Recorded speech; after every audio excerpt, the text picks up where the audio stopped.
What's up guys, Andrew here. Today we're taking a look at the Dell Inspiron 15. This is the 3558 model. This model is aimed at students who are on a budget without trying to break the bank. The retail price of this laptop is $329, however Best Buy usually runs specials at around $279 or even $259. Let's break down the specs. You're getting a 5th generation Intel Core i3-5015U, 4GB of RAM, 15.6-inch HD display, and a 1TB drive running at 5400 RPM. Here's a quick view of the bottom of the laptop. You can upgrade the components, but it's very difficult. On the bottom you got your 2 speakers, some vents for your CPU, and a removable battery pack. I'll probably make a separate video on how to upgrade the components later. Speaking of the internal components, the 1TB drive in here is very slow. It's running at 5400 RPM, so just keep that in mind. The design of this notebook is pretty bare bones. I mean, it comes in at $280, so don't expect anything spectacular. With that being said, it's not a bad looking laptop at all. The laptop comes in at 4.85 pounds and its thickest point is 0.9 inches. The exterior is also made out of plastic, and you also get these pattern finish on here that adds a really nice touch. For the ports on the left, you got your charging port, RJ45 Ethernet, exhaust vent, HDMI, USB 3, and an SD card reader.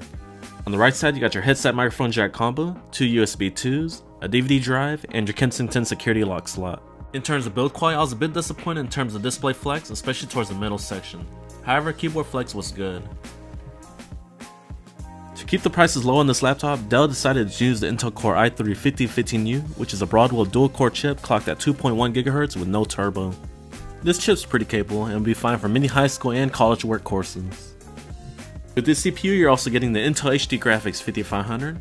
During my test with CSGO at 1366 by 768 on very low settings, I was able to get around 40 to 50 frames per second. Next up, here's the test of Minecraft. I got this game running on medium settings and I got around 30 to 55 frames per second. Dell did a pretty good job with the fan noise overall. During light to medium usage, you can hardly hear them running. For the display, you're getting a 15.6-inch HD display, which means you get a resolution of 1366 by 768. Text can be fuzzy at times, and the color accuracy is poor, but that's expected with this kind of price range. Out of the box, the calibration was awful. Once I used my Spider 4 colorimeter, the color accuracy was much better. Spider 4 Pro reported 62% of sRGB and 46% of Adobe RGB. One of the worst aspects of this notebook is the screen quality. Usually these budget notebooks have terrible screen qualities, and this one is no exception. The viewing angles are awful. You're just gonna have to find the right spot in order to get that perfect picture. You get a standard full-size keyboard with a 10-key numeric keypad, which will come in handy for those of you that do a lot of calculations.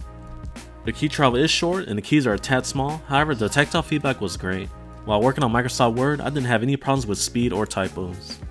This laptop features a medium-sized trackpad that does an okay job. The surface is a little rough and the tracking can be a pain sometimes.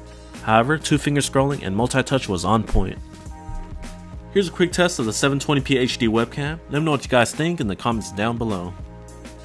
Battery life has been decent. This is a 4-cell battery pack and I've been able to get around 3.5 to 4.5 hours out of full charge with medium screen brightness. And that's with casual web browsing, word processing, and some YouTube and Netflix. The speakers on this notebook are surprisingly good. There are 2 drivers powered by Max Audio and they are facing the bottom. The sound quality is acceptable and there is very minimal distortion. So let's get to the conclusion of this Dell laptop. You're getting a quick and capable Core i3 processor, 4GB of RAM, which should be fine for most users, and you can upgrade to 8GB in the future. Overall, if you can snatch this notebook from Best Buy for its on-sale price of $280 or less, then pull the trigger and get it. This laptop was built specifically for the budget student in mind and it does not disappoint, especially at this price range. Alright guys, this completes my full review on the Dell Inspiron 15 from Best Buy. If you guys enjoyed it, please be sure to smack on that like button and don't forget to sub. Thank you guys for watching, I'll catch you guys next time.